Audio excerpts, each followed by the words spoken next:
Hello and welcome to the Israelite Basics 101. This lesson is called Am I an Israelite?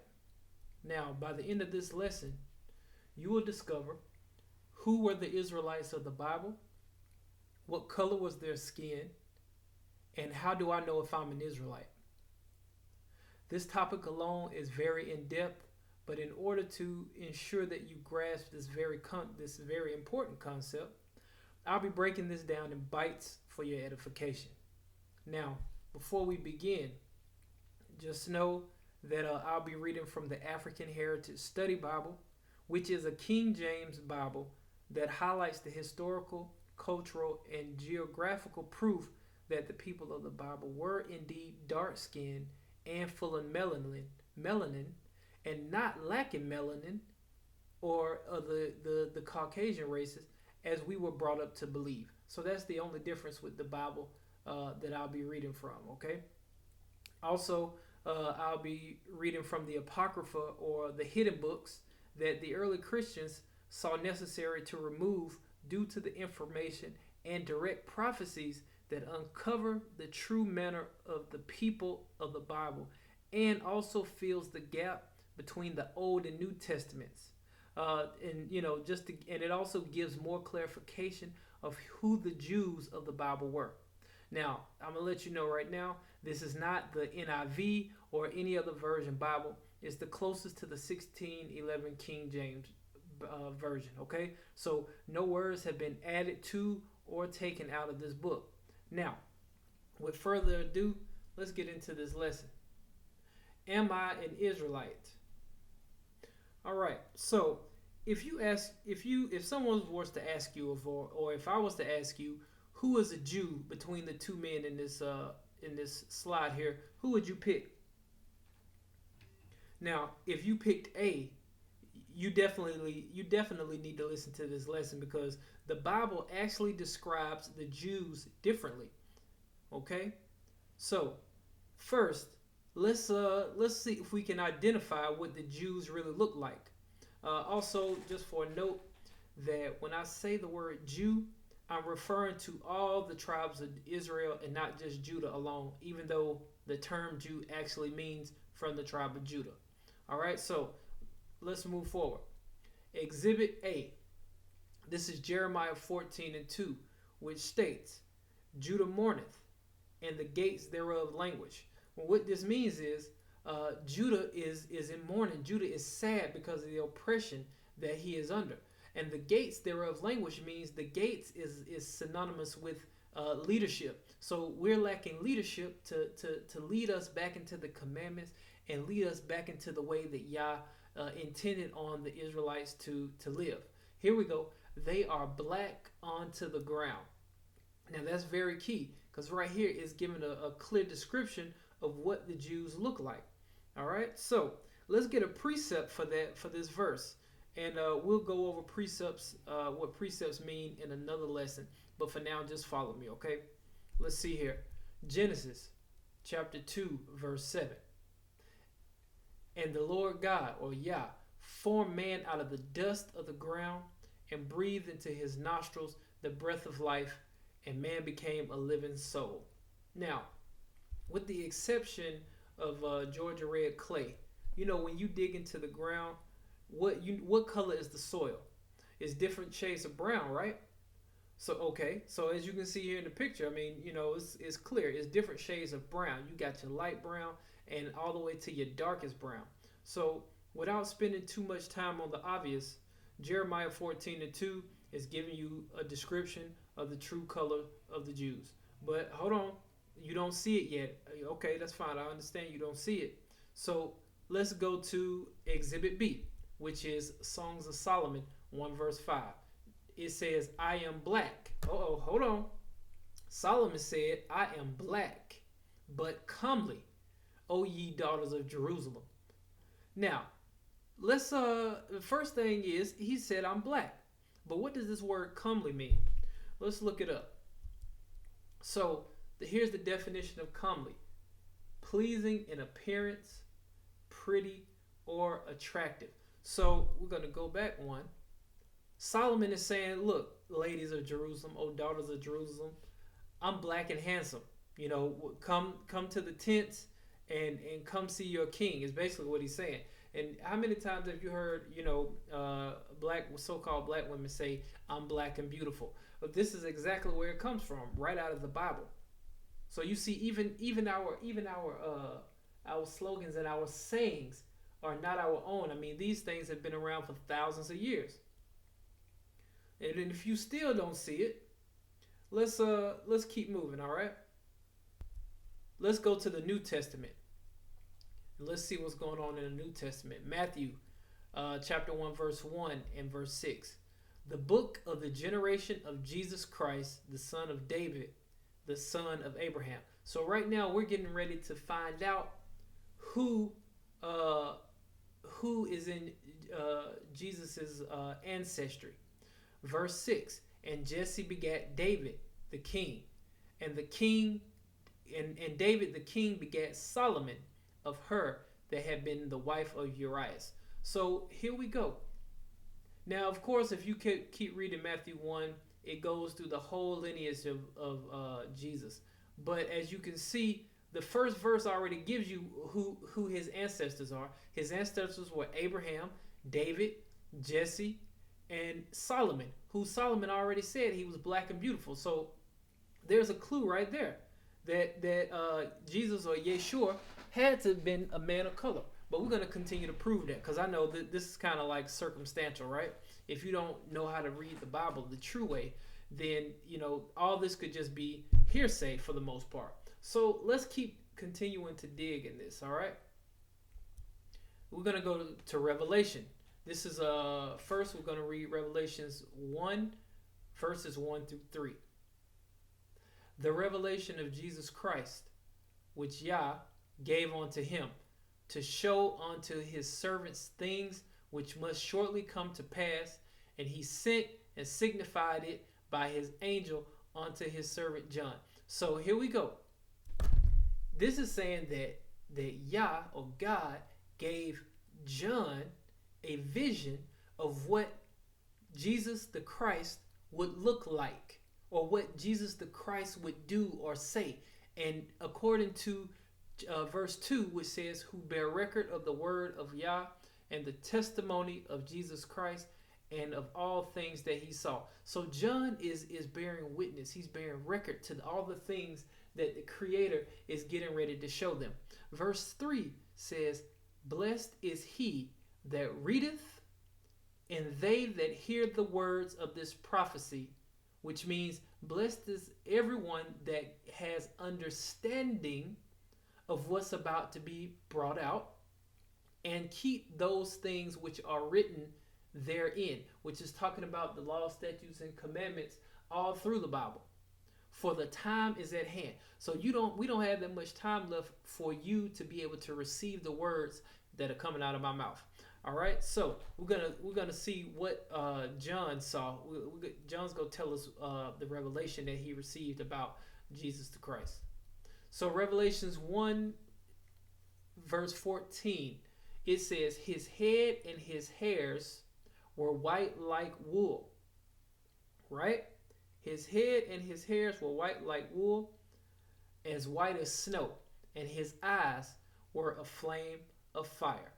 So, now this is Revelations, right? And like we said, Revelations means to reveal. So, did John just reveal the color and texture of Yeshua's hair? He said his head, which means the hair on top of his head, and his hairs, which is his beard, were white like wool. Now, let me ask you, have you ever seen wool before? It looks something like this, right? I mean, look at that. That's very, or what people like to to be politically correct, they call kinky or whatever. That's nappy hair. Look at this guy right here. This is nappy hair that's on his back. And they're saying that Yeshua had the same type of hair. Look at this. His head and his hairs were white like wool. So he had white, woolly, or white nappy hair. And his eyes were a flame of fire. Now, this isn't like X-Men Cyclops where he's shooting laser beams out of his eyes. But we want to try to get a precept for what this means by his eyes were a flame of fire. And yeah, we want to get a precept for that. So Genesis 49 and 12. If you've got your Bible out, Genesis 49 and 12 states, "His eyes shall be red with wine, and his teeth white with milk." So it's telling you right here, his eyes shall be red with wine. And if you know anything about the life of Yeshua, the life of Jesus, what was the first miracle that he made? It was turning water into wine, right? I mean, think about it. Listen, we're going to be completely honest here. Yeshua loved that drink, okay? He loved it. I mean, he spent his whole life taking on the sins of others, walking around healing the sick, and having to deal with the Pharisees and the Sadducees all day long. Not to mention knowing his own fate. I mean, come on, you be on that drink too. But this doesn't mean that he was a drunkard. He just drank in moderation. Don't forget that Yeshua was a man too.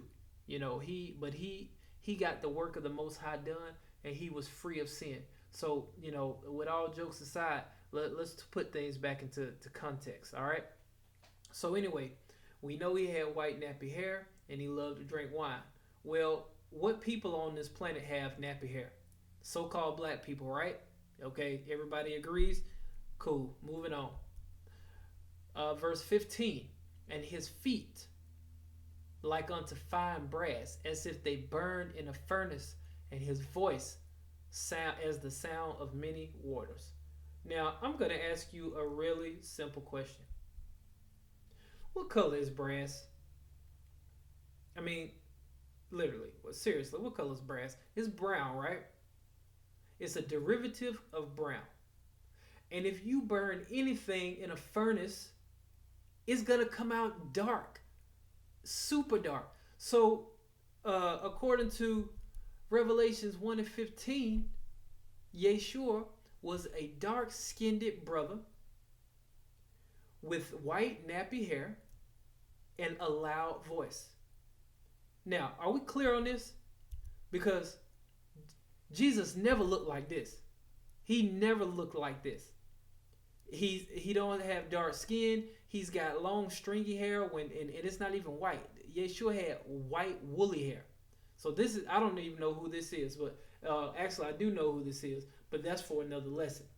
So right now we have broken down what the Jews look like according to the Bible. Now let's see if we can figure out what the true Jews look like today. Again, let's go back into the scripture, and we're going to go to Deuteronomy 1 and 1 to get some context. Let's see here. Now remember, this is a time where the Israelites had come off from under the captivity, the Egyptian captivity, and they're on their way out of the wilderness back into Israel and going to cross the Jordan. So let's see who, and Moses is the one who helped bring them out.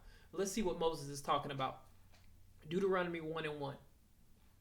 "These be the words which Moses spake unto all Israel on this side Jordan in the wilderness." All right. So again, he's speaking unto all Israel, not any other nation. Moses is speaking to the Israelites. So now that we've got a precept for that, let's get to the meat and bring it out. We're going to Deuteronomy 28. Now it says, verse 1, "It shall come to pass, if thou shalt hearken diligently unto the voice of the Lord thy God, to observe and to do all his commandments, which I command thee this day," which Moses is saying, I'm telling you that you have to do all of Yah's commandments, "that the Lord thy God will set thee on high above all nations of the earth." Not to be equal to, but you will be set above high if you follow his commandments.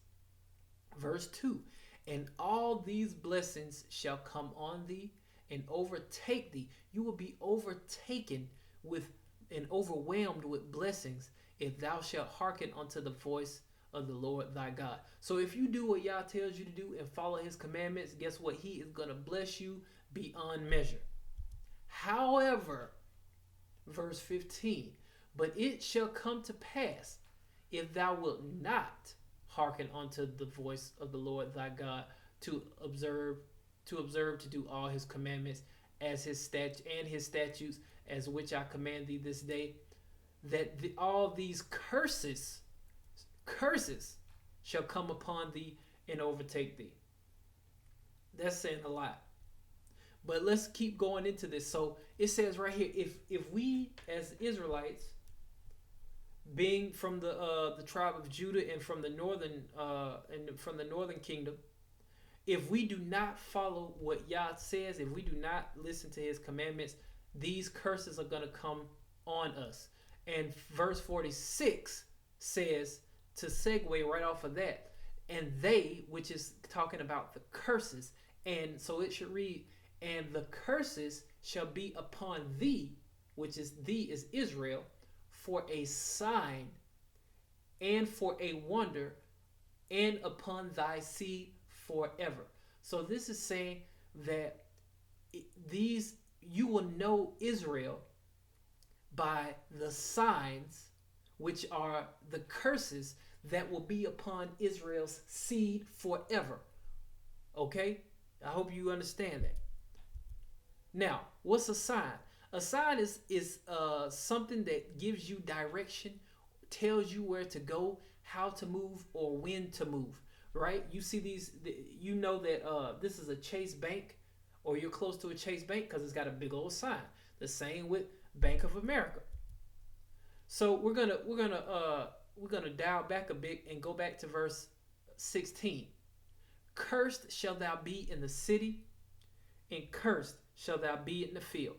Now, I don't know if you remember the massacre in Tulsa, Oklahoma, but in the 20s, it was called Black Wall Street, Tulsa, Oklahoma. I mean, these people was thriving and striving. They were living peacefully. It was an all Israelite community. Of course, they probably didn't know they were Israelites at the time, because if they did, then their enemy would never have been able to drop bombs on this town. I mean, look at this picture here.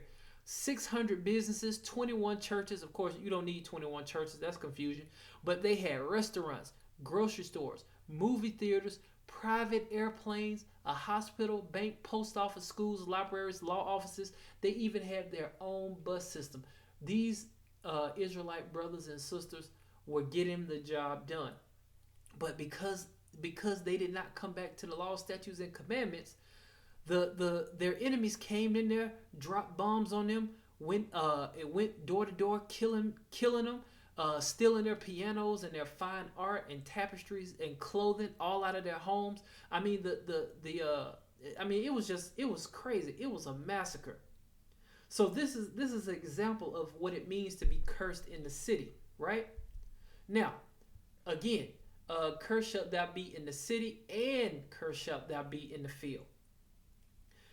Being a slave, working under horrific conditions, getting your back sliced open, picking cotton, planting rice and other crops for somebody else, and not being able to profit or sell them yourselves, that's being cursed in the field, right? You're working all day outside, growing stuff, and you don't have any fruit to show for it. All right, let's keep going. Let's see what else we got. Cursed shall be thy basket and thy store. Now, how many times have you had a really good money making idea, like a good entrepreneurial idea, and it just never seemed to take off, right? You just couldn't get things together for some reason. I mean, you had this very good idea, and it sounded like it was going to be great, but something just happened and it just never came to fruition. What about when you're more than qualified for a job, but it goes to somebody else?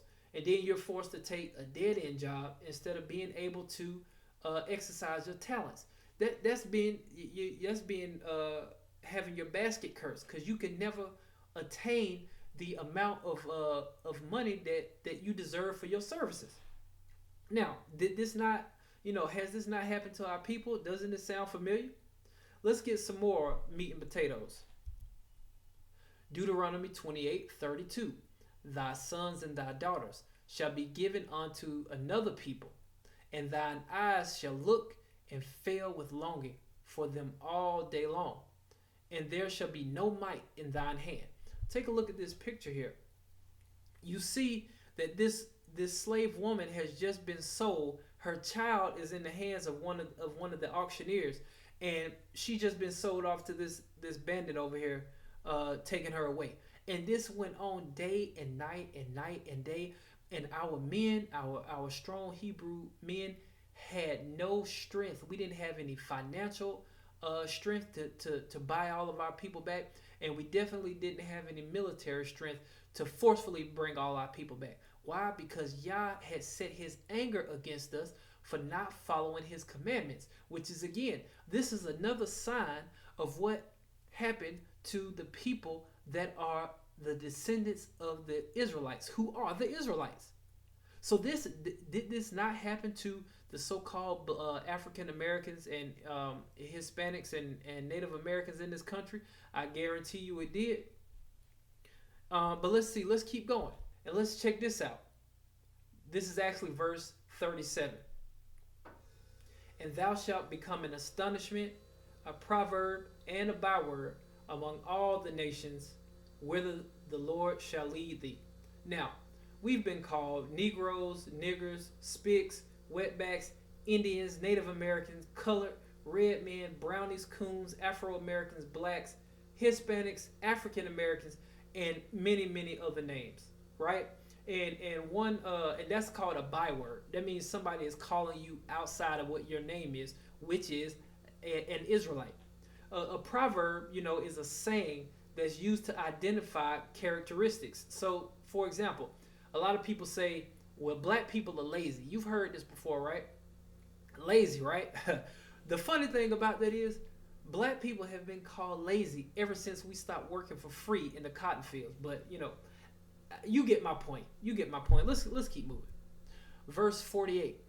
Therefore shalt thou serve thine enemies, which Yah shall send against thee in hunger, in thirst, and in nakedness, and in want of all things. And he shall put a yoke of iron upon thy neck until he have destroyed thee. Now we really got to break this all the way down. Let me see. If you're hungry and you need food, what do? You go to your enemies. Do you own any Whole Foods markets? No, you don't. When you're thirsty and you need water, guess what? You go to your enemies. If you want that Dasani, that Aquafina, that iceberg, whatever, all that other those different waters, you don't own a water company, the water bottling company, and you definitely don't own any reservoirs or dams where they store our drinking water. None of that. So again, you have to serve your enemies. When you want clothing, you don't own any textiles, so you got to go to Gucci, Louis, Polo, Tommy Hilfiger. You got to go to your enemies to clothe yourself when you are naked. When you need a birth certificate, death certificate, license, driver's license, fishing license, business license, you need things from Walmart or whatever. You have to see your enemy for all things. These are signs that would identify the Israelites of the Bible. Do you not suffer from these ailments? Do you not suffer from these curses? So-called blacks, Hispanics, and Native Americans, you have to go see your enemy, as the Bible said. You have to see your enemy in want of all things. Really let that sink in. This is your characteristics. You need to be paying attention to this, because this is breaking down who the Israelites are. If you fit into these categories, then this is you. And you got to remember something too. Yah said that he will send your enemies, not your friends. Not your friends, your enemies. I hope this is sinking in. All right, and check this out. And the yoke of iron upon thy neck until he hath destroyed thee. Look at this. This happened in slavery. This is one of your ancestors right now with a yoke of iron on his neck. This is prophecy. These words in this Bible were written thousands of years ago. But you are living prophecy right now. I hope you understand that. I hope you are getting this. I hope it's sinking in. Now, we're going to be covering this particular portion of this verse in another video, breaking down, the yoke of iron upon thy neck until he hath destroyed thee, he being your enemy, because that's a whole nother lesson itself. All right, we matter of fact, I'm not even going to dive into that. We're going to get into that later. Let's keep this rolling. Verse 54. Now listen to this. Here is another indication of who Israel is, so that the man that is tender among you, which is talking about your brother, your blood-related Israelite brother, who is your neighbor, and very delicate, his eyes shall be evil toward his brother, and toward the wife of his bosom, and toward the remnant of his children, which he shall leave. Now hold on, that's saying a lot. You got your black on black crime, you got your Hispanic crime going on with the cartels killing people, and then even back in the day, the Native American tribes used to go up against each other and kill each other for land, respect, or whatever. They were still killing their brother. These are signs that were given to the children of Israel. So if you fall into one of these categories, guess what? You are an Israelite. Black on black crime, Hispanic crime, Native American crime, is still the same thing. The Native Americans used to invade and capture and slaughter each other until Esau came and showed them what real destruction was like. You got to remember this stuff. Thanksgiving, you got to remember these things now. So let's keep on going. Again, this is a curse upon our people that has been in existence since we went back into captivity. Now we're going to keep this thing moving. Check this out. Toward the wife of his bosom, and toward the remnant of his children, which he shall leave. Now let me ask you a question. How many baby mamas and baby daddies do you know? Are you starting to get this? The Bible predicted that the children of Israel would have generations of broken homes and single parent households. Think about it. Which manner of people more than any other manner of people fall under these conditions? How many of your cousins, sisters, aunts, etc. are single black mothers, or single black Hispanic or Native American mothers? How many of you sisters have children by more than one man? Now listen, don't worry. I'm a product of that too. But we have to own these conditions and these curses so that we can start to fix them. The Bible predicted this long before we were even on this earth. And if you open your eyes, you can see the prophecy manifesting all around us. Now, this next verse, if it doesn't wake you up and shake you up, then you're probably not an Israelite. Now, verse 68. And the Lord shall bring thee into Egypt again with ships, by the way whereof I spake unto thee. Thou shalt see it no more again. Talking about your homeland, which is Jerusalem. And there ye, which is the new land, ye shall be sold unto your enemies. Not your friends or your buddies, but you will be sold to your enemies for bondmen, slaves, and bondwomen, slaves, and no man shall buy you, meaning no man shall come to your rescue. So, let's back up a bit.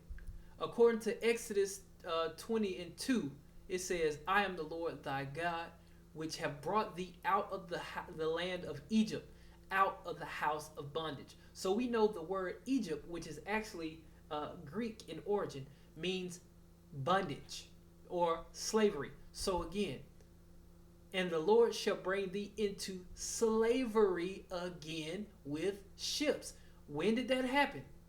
It happened during the transatlantic slave trade for the Negroes, but even before then, in the book of in the Apocrypha, it shows how the quote unquote Native Americans and Hispanics came over here too. That's actually another lesson we're going to get into later. But regardless, all of Israel came to the New World or the Americas on ships. Period. If your ancestors came here on slave ships or any other type of ship, and you are a so-called Black, Hispanic, or Native American, then this is talking to you. All right. So let's see. And it also said, and none of them shall, and no man shall buy you. Let's see. Nat Turner, even though he tried his best and he was, killing enemies left and right, he still couldn't save Israel. Harriet Tubman, she was in charge of the Underground Railroad. She still wasn't able to save Israel. Guess what? Marcus Garvey, he wanted to get everybody, Africa is for the Africans. Of course, his spirit was in the right place, but the information that he had at the time, that's what he was going with. But still, he didn't do enough to save us. I mean, he even got deported. They said, you don't want to be here in America? Okay, you go leave then. Even Martin Luther King, with his I Have a Dream speech, he said, I've seen the mountaintop. I may not get there, but, I have seen it. But he wasn't even able to save his people. Neither was Malcolm. Malcolm X wasn't even able to save his people. And most recently, Ben Ami.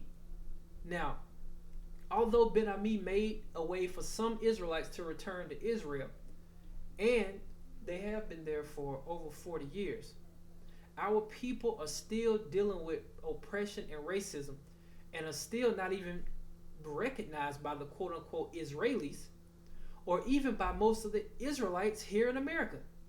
So, no, unfortunately, Ben Ami was not able to redeem our people either. You see, only Yah and his son Yeshua, or Jesus the Christ as he's commonly known as, can save us, because that's what Yeshua came here to do. He's the last redeemer of our people. And until we come back to these laws, statutes, and commandments, until we have faith in the word of Yah and what Yeshua came to do, we are not going to see the kingdom. And I'm going to be breaking down in later lessons to show you that Jesus, or so-called Jesus, definitely kept the commandments 100%. And throughout all of his teachings, he kept telling us to keep the commandments. We're going to be breaking all of this down. So, anyway, I hope you were able to get a bit more insight as to who you are and where you come from. I thought it fitting to start off with this lesson in the series, and so all subsequent lessons will make sense as we dive deeper into our history. We've got a lot of things to cover, as our entire existence and knowledge has been based upon lies and deception. Now it's time to wake up, Israel. So, again, I'm Ruvain Ben Adiel, and I'm here to wake you up and shake you up. Todah and Shalom. Now, just so you know, there will be a short quiz to test to see if you were paying attention. Each lesson is going to have some type of quiz with 1 to 10 questions on it, and you'll be able to find the answers again within the lesson. So it shouldn't be that hard. But I want to make sure that you are retaining the knowledge, and as you complete each course, you might receive a coupon to our marketplace or whatever. We'll do some fun stuff for you to make sure that you're retaining this knowledge, because this is your legacy here. This is your legacy. All those things that you've learned about the Creator, being all about love and being soft, and he loves everybody. Those are fallacies, and we're going to prove that with the Scripture. We're going to prove that in the Bible, so that you can clearly see, if you make it to the end of this course, that we are the Israelites, and being Israelites, we have certain responsibilities that we have to take care of each and every day. So again, let me get out of here. Let you get out of here. Go ahead. If you think you're ready, take the quiz, and then we'll see you in the next lesson. Shalom.